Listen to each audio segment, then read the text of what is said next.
নারী শাক দিয়ে ফেলুন ডাল খেতে বেশ মজা না? চলুন আজকে রেসিপি শেয়ার করি একদম প্রথম থেকে। প্রথম হচ্ছে ফেলুন বিচিগুলো নিয়ে নিয়েছি, ভালো করে টেলে নিব। যেহেতু এটা কালো কালার, বোঝা যায় না কিভাবে ভাজবেন। একটু যখন এটা চামড়ায় দেখবেন একটু কালো কালো হয়ে আসতেছে, তখনই হচ্ছে নামিয়ে নেব। দেখলেই বুঝতে পারবেন যে ভাজা হয়েছে কিনা। এই তো আমি অনেকক্ষণ প্রায় 5-6 মিনিটের মতো ভেজেছি। ততক্ষণ হচ্ছে যে নারী শাক এখানে পাতাগুলো ছুটিয়ে নিয়েছি। এবার ভালো করে ধুয়ে কেটে নিব।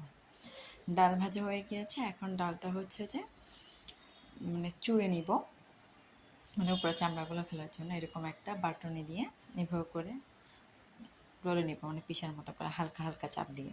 আবার একদম জোরে জোরে দিয়ে না, এতে করে একদম গুঁড়ি হয়ে যাবে। এই তো হয়ে গিয়েছে। আমি একদম ভালো করে দিয়ে পরিষ্কার করে সিদ্ধ করতে দিয়েছি। সিদ্ধ হতে থাকুক, প্রায় 10 থেকে 15 মিনিট লেগেছে একটু সিদ্ধ হতে।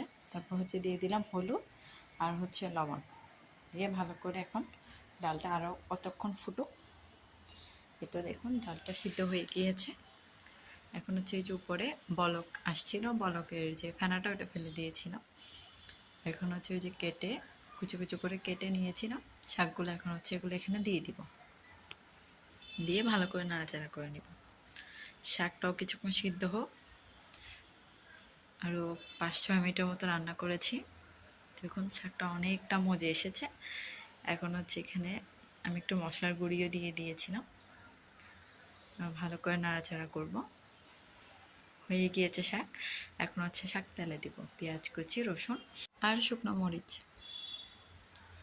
এটা ঝাল অনুযায়ী দিবেন। আর আমি হচ্ছে এখানে একটু 5 ফোড়ন অথবা জিরা দিতে পারেন, একটু জিরাও দিয়েছিলাম, তাহলে ফ্লেভারটা বেশ ভালো হয়, স্মেলটাও খুব ভালো আসে। এখন পেঁয়াজগুলো লাল লাল হয়ে যাওয়ার পর ডালটা দিয়ে দিব, দিয়ে ভালো করে নাড়াচাড়া করে দিব। এখন একটু ফুটে আসার জন্য সময় দিব। তো দেখুন একদম ফুটে এসেছে গপ গপ করে। এখন হচ্ছে যে নামিয়ে নিব। এই তো রেডি হয়ে গেল আজকে মজাদার স্বাদের ফেলন ডাল দিয়ে নারী শাক রান্না। কেমন লেগেছে অবশ্যই জানাবেন। টাটা।